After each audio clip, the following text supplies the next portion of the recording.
CNN News.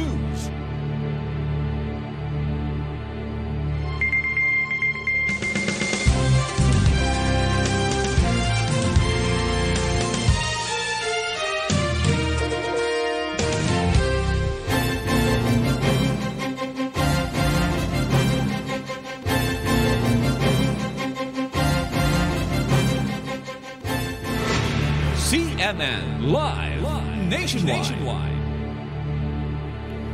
Magandang umaga Rian, magandang umaga Pilipinas. Sa pamumuno ni Dr. Gerald Alday, OIC Provincial Health Officer, kasamang buong puwersa ng PHU PESO at buong suporta ni Governor Vilma Santos Recto, matagumpay na ginanap ang Philippine Integrated Disease Surveillance and Response Annual Meeting of Disease Surveillance Officer Coordinators of Batangas Province.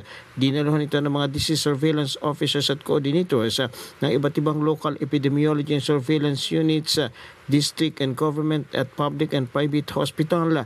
Nagkaroon ng ebalwasyon at pagrepaso ng kasulukuyang estado ng Disease Surveillance Information System, pagpaplano ukol sa susunod na hakbang para sa epektibo at maagap na disease reporting system upang maiwasan ang pagkalat at pagdami ng mga sakit sa buong probinsya at patuloy na pagpapalakas ng kapasidad at ng kakayahan ng disease surveillance officers o coordinators.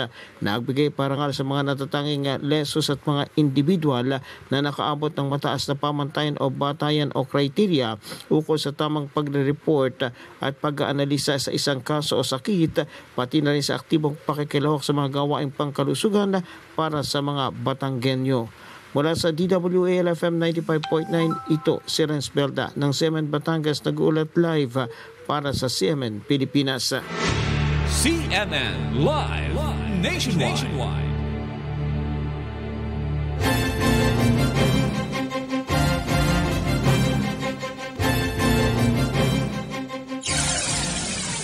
Wherever you hear us.